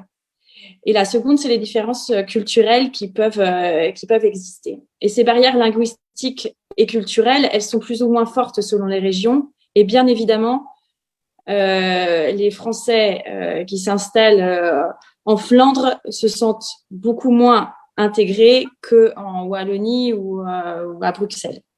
Donc, notre objectif, là, c'est vraiment d'agir pour mieux accompagner les Français qui s'installent en Belgique et particulièrement, on va dire, en Flandre, où là, il y a, je dirais, peut-être un travail supplémentaire à faire à cause de cette barrière de la langue. Nos idées pour un accompagnement, on va dire, le plus personnalisé possible et le plus concret, le plus pratique, c'est d'abord, la première idée, c'est de développer un kit du nouvel arrivant. Quelque chose qui permette à ces personnes qui s'installent en Belgique d'avoir voilà un répertoire de toutes les informations utiles sur les acteurs, les activités, les services accessibles aux francophones et dans leur ville d'installation, ce qui leur permet vraiment d'essayer d'arriver au quotidien avec déjà quelques réponses qui leur sont apportées et des orientations sans avoir à chercher sur un site en néerlandais où ils peuvent trouver un pédiatre ou des choses comme ça. C'est vraiment une idée concrète qui, à mon sens, et là ça me parle effectivement parce que je suis nouvelle arrivée à Anvers, je pense que ça pourrait vraiment aider et faciliter l'intégration des Français qui arrivent en Belgique. La seconde idée, c'est la possibilité d'un entretien avec un conseiller des Français de l'étranger, un élu local de proximité qui permet de maintenir ce lien aussi avec la France et l'arrivée en Belgique. Et autre élément clé, c'est vraiment soutenir l'apprentissage du néerlandais parce que au quotidien, clairement, c'est essentiel. Et c'est essentiel que ce soit une famille qui arrive en région néerlandophone ou même un étudiant, un jeune travailleur qui va avoir besoin de la langue. Donc, vraiment, le soutien à l'apprentissage du néerlandais, c'est fondamental. La richesse de la Belgique, comme on disait, c'est son côté multiculturel et plurilingue. C'est donc aussi quand même l'emploi de la langue française. Mais on se rend compte quand même que l'usage du français est en baisse. Et du coup, notre priorité de ce point de vue, c'est aussi de soutenir, d'encourager l'enseignement français en Belgique, les associations flammes de français langue maternelle, puisqu'elles permettent aussi de maintenir ce lien avec le français. C'est soutenir aussi les alliances françaises qui font un énorme travail au niveau des cours de langue française, mais aussi au niveau culturel, au niveau de la promotion de la francophonie. Évidemment, la pandémie de Covid n'a pas aidé et a malheureusement a coupé un petit peu ce lien qui était promu par toutes ces associations. On l'a vu en introduction, il y a des pistes pour quand même relancer, des bonnes nouvelles pour relancer les échanges entre les gens et donc il faut aussi préparer ce renouveau de la francophonie. Il faut préparer la relève et ramener à nouveau les échanges et la coopération entre tous les acteurs belges et francophones, les acteurs culturels, mais aussi sociaux et éducatifs pour relancer la promotion de la francophonie en Belgique. Donc voilà toutes nos idées à mettre en place et je m'en réjouis d'avance. Merci beaucoup, Lauriane. Ça fait effectivement un sacré programme et je pense qu'on sera bien occupé avec et il me tarde également de pouvoir le mettre en œuvre avec un maximum de personnes sur la liste. On va passer à Abrial. Abrial qui va nous parler de la question des étudiants. Abrial. Merci beaucoup Thierry. Alors je m'appelle Abrial. Voilà, je suis colistier sur la liste menée par Thierry Masson. Et quand on m'a proposé de parler plus spécifiquement, après avoir travaillé sur le programme sur l'accompagnement des étudiants français en Belgique, ça a fait écho un peu à mon parcours personnel. Je suis pour la petite anecdote. Après avoir quitté la prépa de Sciences Po, je suis arrivé en mettant Louvain sur mon GPS et je suis arrivé à Leuven. Et après une nuit passée, on m'a gentiment dit que l'université francophone était à Louvain-la-Neuve, donc 30 minutes au sud. Donc, au-delà de cette petite anecdote, le parcours du combattant que moi j'ai vécu et que de plus en plus d'étudiants, et on peut s'en féliciter, qui viennent faire leurs études en Belgique. On sait qu'il y a plus de 10% d'étudiants français à l'université de Liège, soit dans le paramédical, les kinés, les infirmiers, les éducateurs. C'est pas toujours simple. C'est pas toujours simple pour s'inscrire, pour trouver un logement et puis ensuite pour y vivre. Et la crise, le confinement a exacerbé ces difficultés. Un certain nombre d'étudiants sont tombés dans la précarité. Ils ont perdu leur job étudiant qu'ils avaient en Belgique et ils sont sentis en manque de soutien. En Belgique, il n'y a pas d'APL. Donc, il y a des filets de sécurité qui n'existent pas. Et alors même que certaines aides, comme les aides du Crous, pouvaient faire office de filets de sécurité, même si elles sont limitées dans le temps, ces étudiants n'en avaient juste aucune idée que ces aides pouvaient leur être accordées. Heureusement, le réseau consulaire a joué à plein, que ce soit l'entraide française ou les secours occasionnels de solidarité. Il y en a plus de 24 qui ont été versés pour certaines situations les plus préoccupantes, des gens qui n'avaient même plus de quoi se faire. Alors, les conseillers consulaires, on propose aussi dans notre liste, sont doivent travailler avec les autorités belges. Ça a déjà été fait par les conseillers, par Thierry, par d'autres, pour travailler avec notamment Valérie Latini, qui est la ministre de l'Enseignement, qui est francophone, qui se charge de ce genre de prérogatives. Et une fois que, on va dire, on a terminé ses études et pour certains avec plus ou moins de difficultés, on a une autre barrière, qui est la reconnaissance des diplômes. Et la reconnaissance des diplômes, aujourd'hui, on a un système ECTS qui, on va dire, est un peu harmonisé, mais celui-ci, il concerne les niveaux de diplôme et non pas les diplômes en eux-mêmes. Donc, vous êtes étudiant belge, vous avez fait vos études, 3 ans, 5 ans, vous souhaitez, vous êtes étudiant français, vous souhaitez aller à la fonction publique par la suite, mais le problème, c'est que si on vous demande seulement un niveau master ou un niveau baccalauréat, ça y va, baccalauréat au sens belge du terme, et non pas au sens du lycée en France. Mais si ça doit être plus précis, eh bien souvent, on vous demande des équivalences qui coûtent de l'argent ou qui demandent des stages supplémentaires. On le connaît, les parcours des infirmières, des kinés, des logopèdes, comme on dit ici en Belgique, où il y a un certain nombre de stages supplémentaires qui doivent être réalisés. Et ça, une fois qu'on a son diplôme en poche, c'est valable dans les deux sens. Alors, il y a un l'accord cadre entre la France et la Belgique qui propose notamment d'être approfondi pour régler cette question de l'équivalence des diplômes. Ce qu'on propose, nous, concrètement, et on pense que cet accord cadre ne va pas pouvoir tout régler. On propose de travailler filière par filière pour faire travailler les reconnaissances. Ça permet d'être présent, d'avoir des remontées d'informations, d'échanger avec les gens qui le vivent au quotidien, filière par filière, et pouvoir débloquer des blocages là où un accord général ne le permettrait pas. C'est notre deuxième point de proposition sur la question de la reconnaissance des diplômes.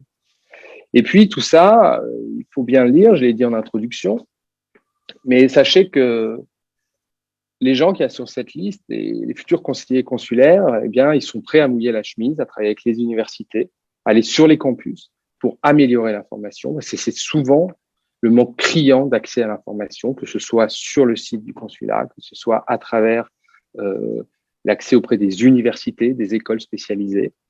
Et plus le parcours est particulier, moins l'accès à l'information est facile. Alors, avec les conseillers consulaires, l'idée, c'est aussi de pouvoir avoir des sortes de permanences et puis les jours des portes ouvertes, parler aux étudiants français, leur dire comment ils peuvent trouver un logement, comment ils peuvent avoir des aides, etc. Alors voilà, les bourses, les aides financières, la reconnaissance des diplômes, l'accès à l'information, c'est ce qu'on vous propose pour honorer le rôle du conseiller consulaire pour nos compatriotes qui veulent étudier et puis ensuite qui veulent travailler, d'ailleurs, partout dans l'Union européenne quand ils ont suivi leur formation en Belgique. Alors, sachez aussi que sur le modèle de ce qui a été créé pour la fiscalité, pour le groupe des Français non résidents contribuables en France, il y a un groupe qui existe qui s'appelle le groupe des étudiants français à Bruxelles. Alors, je vous invite, si vous êtes étudiant, à vous y inscrire. Et voilà, c'est aussi une manière de faire marcher l'entraide. Voilà, je vous remercie. Merci beaucoup, Abrial. Merci beaucoup de ta contribution. On va passer maintenant, on retourne aux Pays-Bas avec Fatima qui va nous parler d'environnement. Merci Thierry. Alors, je vais essayer d'être concise. Je vais d'abord vous donner quelques éléments sur l'environnement et l'écologie aux Pays-Bas et ensuite parler de 2 points sur notre programme dont l'écologie a été un axe majeur. Donc, sur les Pays-Bas, la gestion de l'eau est évidemment au cœur des priorités du gouvernement néerlandais, puisque vous devez certainement savoir que plus d'un tiers du pays se situe en dessous du niveau de la mer.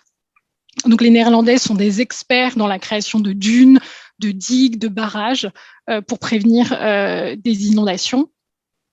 Si je donne aussi quelques chiffres d'un point de vue recyclage des déchets, aujourd'hui, les Pays-Bas recyclent 77% de leurs déchets et la plupart des déchets résiduels sont, eux, réutilisés en énergie. Donc, cela positionne les Pays-Bas comme des leaders au niveau de l'Union européenne.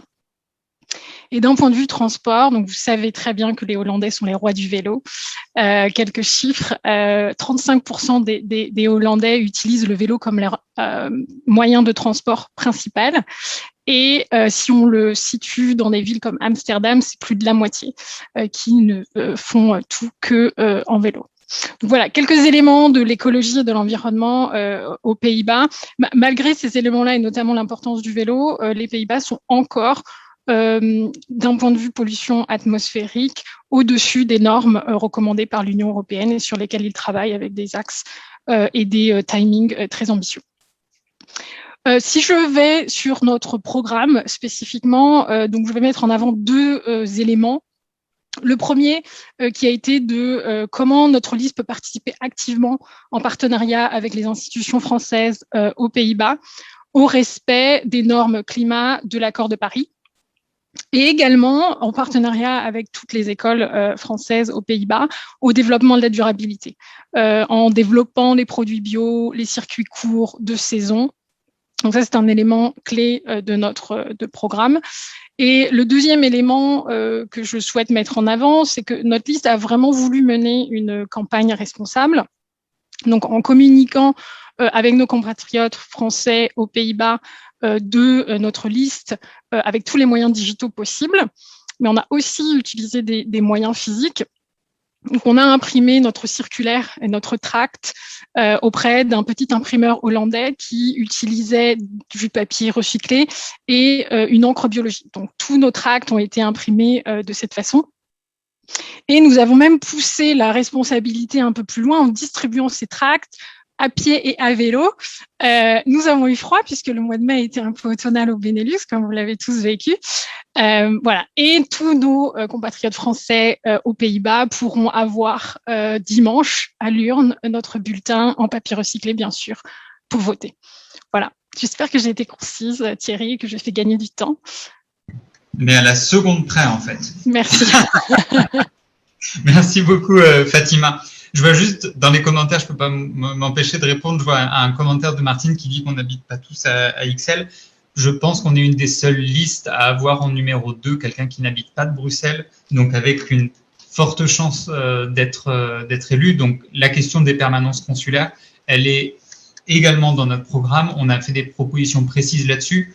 Il faut qu'il y en ait plus, mais il faut surtout quand il y en ait, elles ne soient pas annulées, parce qu'on a eu beaucoup de remontées là-dessus. Et je peux vous promettre que ma numéro 2, notamment, va pousser très fortement pour faire en sorte qu'il y ait des permanences consulaires qui tiennent, qui est vraiment lieu. Voilà, je voulais juste faire ce petit point de précision.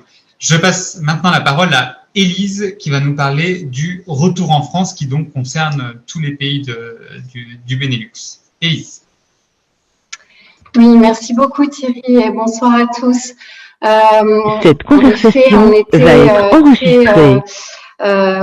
Content en fait de proposer ce point sur les aspects de retour en France, qui est pas forcément le sujet qui semble spontanément venir quand on est plutôt dans l'appui et l'accompagnement sur des mesures pour les Français de Belgique ou au Benelux, mais c'est quelque chose qui arrive à un moment donné ou à un autre dans la période où on est en mouvement dans les pays européens. Et on s'est appuyé pour nos propositions dans le programme sur plusieurs aspects et observations qui ressortaient du grand sondage des Français de Belgique en 2019. Alors évidemment, la situation de 2021 n'est pas exactement la même. On est tous bien conscients que les longs mois de 2020 et la situation de pandémie Covid ont forcément impacté chacun dans ses choix et dans ses décisions.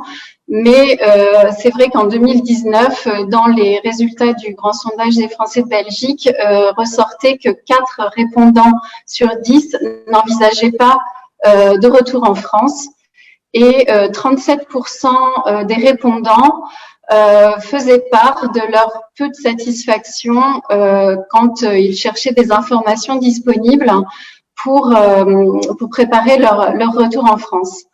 Donc c'est vrai que partant de ce constat de manque d'informations tout simplement, dans les propositions du programme, on s'engage à tenir une réunion annuelle qui permettra d'informer, d'échanger, de parler des modalités de retour qui sont bien sûr pour tout Français qui cherche à préparer son retour en France quelque chose d'indispensable. Et de façon corollairement également, de mettre en place sur le site internet du Consulat général de France à Bruxelles toutes les informations actualisées qui permettent de préparer dans de bonnes conditions ce retour. Bien sûr, ça concerne par exemple les contacts bien mis à jour en temps réel pour permettre à chacun de contacter les bonnes institutions, les bonnes administrations, les bons services. C'est vrai aussi que dans les propositions du programme sur ce volet retour en France, il y a une mesure forte qui concerne quelque chose de très important quand on rentre avec sa famille en France. C'est bien sûr l'inscription dans les établissements scolaires pour les enfants.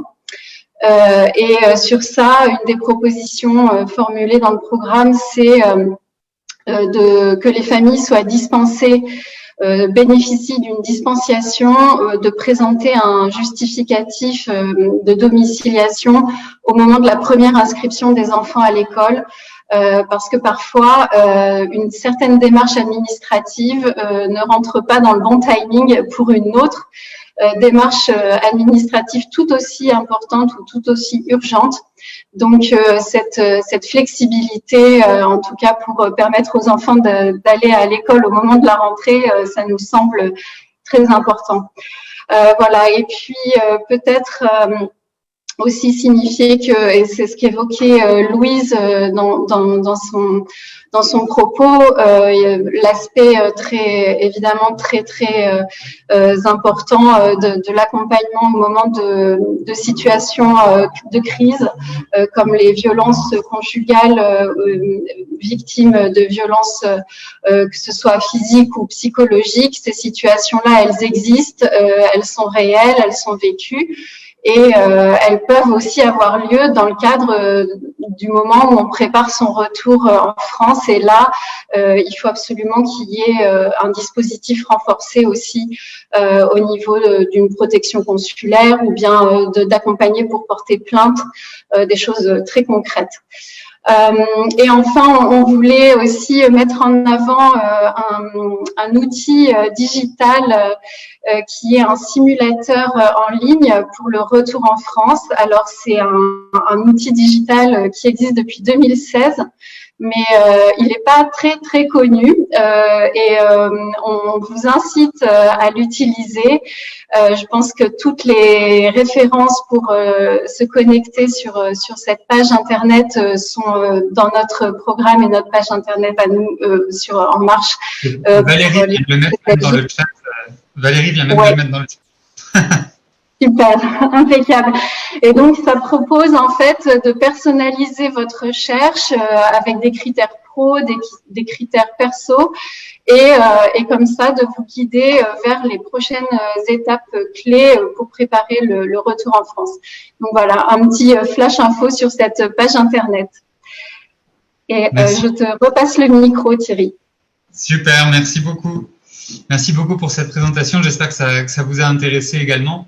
Le retour en France, c'est pas toujours quelque chose qu'on prévoit. Il y a eu une forte baisse du nombre de Français en Belgique après la crise du Covid. Donc, c'est pas toujours quelque chose qu'on prévoit. Et c'est vrai que quand on a des difficultés, voilà, c'est important d'avoir ces informations et notamment le site internet. On arrive à la dernière personne qui va nous parler ce soir, c'est Anne-Claude Martin, qui va revenir sur les mesures prioritaires. On a donc un programme dont vous avez entendu parler, pareil pour l'ensemble des autres listes. Au niveau de la Belgique, on a fait un sondage des Français de Belgique, il y en a certains candidats vous en ont parlé. On a ensuite fait notre programme et notre programme, on a organisé un vote dessus.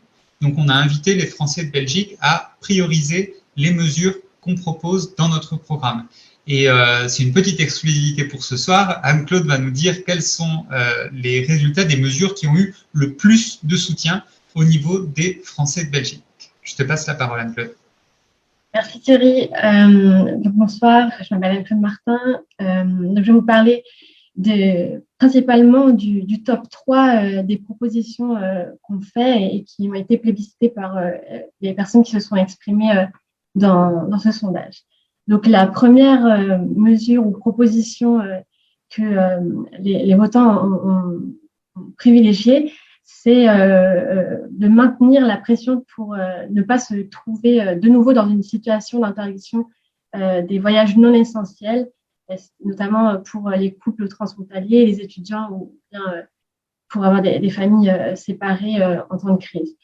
Donc là, il s'agit notamment de tirer les leçons de la crise qu'on continue de vivre encore aujourd'hui.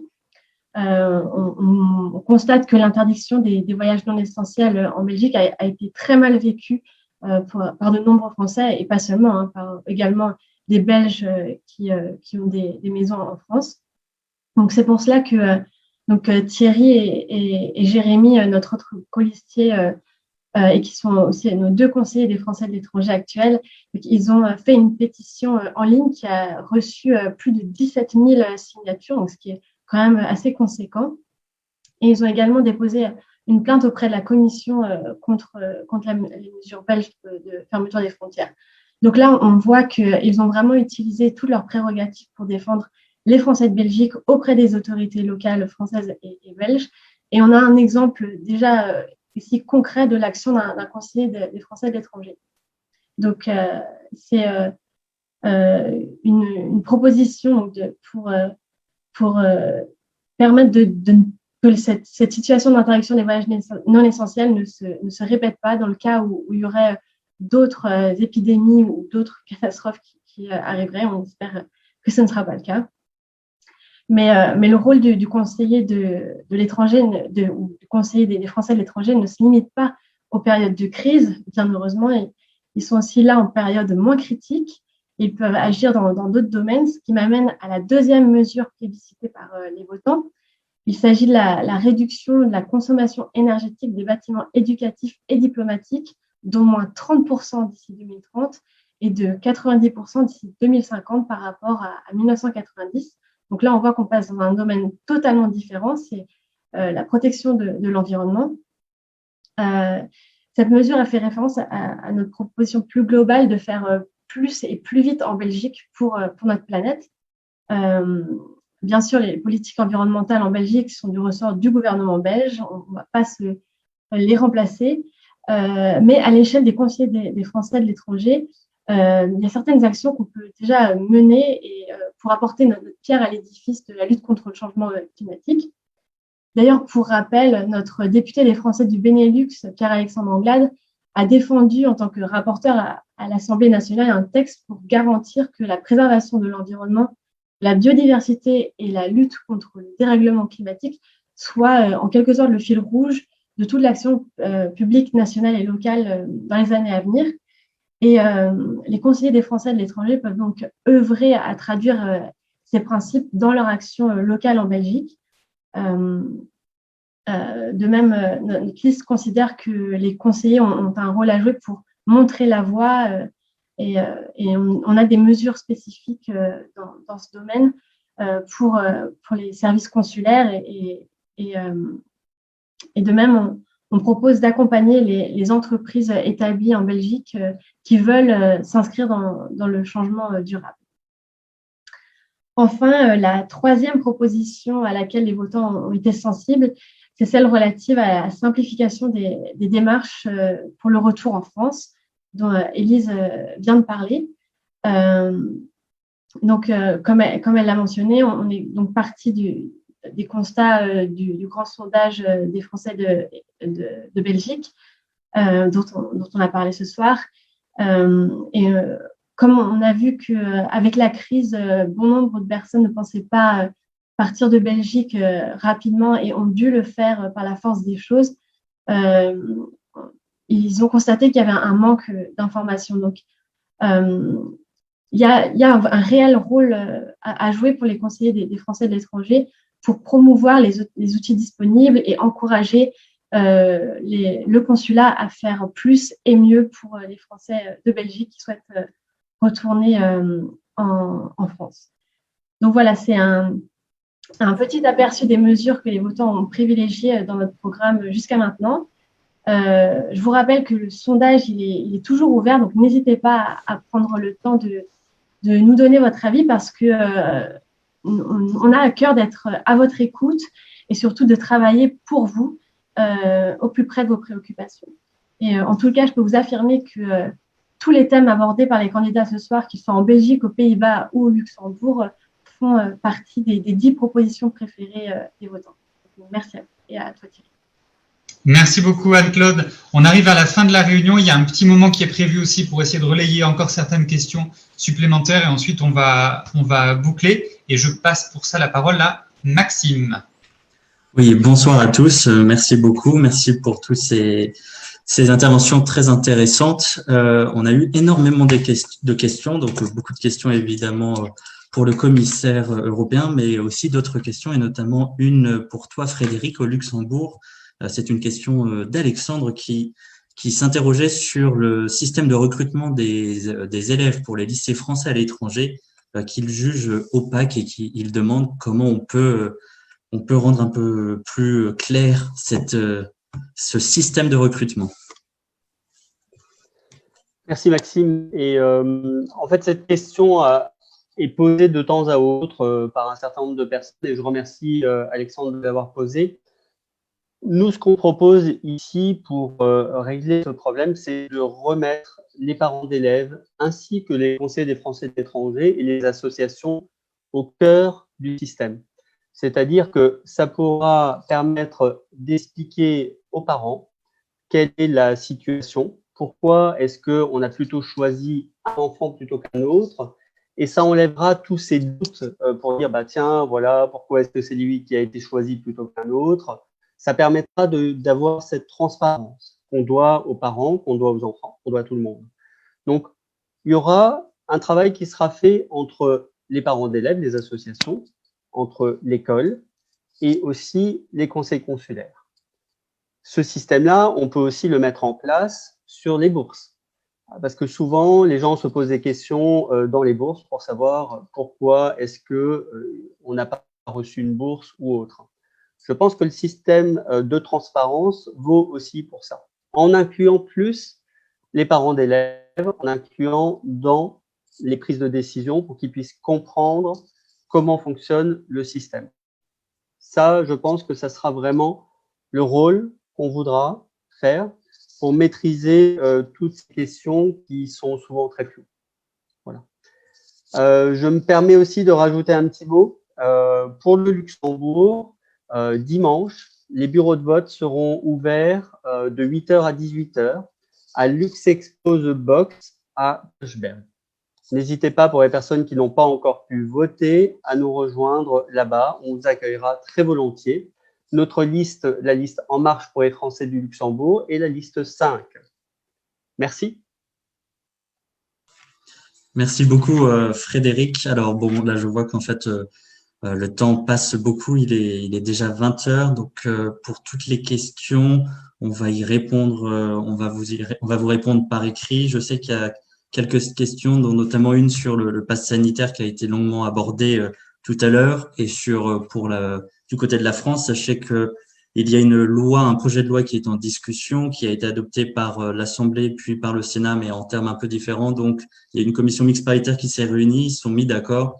Et ça met en place justement ce pass sanitaire pensé au niveau de l'Europe. Donc normalement, prochainement, au courant du mois de juin ou peut-être début juillet, enfin certainement début juillet en plus avec l'Union européenne, il y aurait cette possibilité pour entrer en France, non pas que de devoir avoir un test PCR, mais éventuellement avoir la preuve d'un vaccin ou la preuve d'avoir guéri de la maladie. Donc voilà, cela avance et je pense que Thierry, je vais te rendre la parole pour conclure, et toutes les questions qui restent en suspens, on va essayer d'y répondre par écrit. Merci beaucoup pour toutes vos questions. Merci beaucoup Maxime pour ces clarifications. Effectivement, maintenant, on va passer à la conclusion. Juste pour vous dire, donc, l'élection a lieu le dimanche. En Belgique, vous avez la possibilité de voter à Bruxelles au Square, donc c'est au niveau du Mont des Arts. Vous avez aussi un bureau de vote au niveau de l'ambassade, donc juste derrière le consulat. Vous avez également un bureau de vote à Namur, à l'hôtel de ville, et un autre à Tournai, à l'hôtel de ville également. Tout est indiqué sur le site internet, donc n'hésitez pas à y aller pour avoir toutes les informations.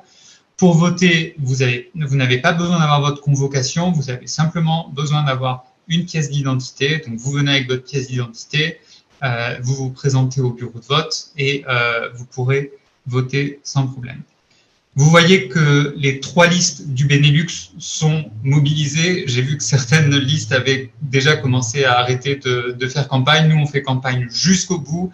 On a cet événement et je suis vraiment content du nombre d'inscrits à cet événement. C'est déjà un grand succès.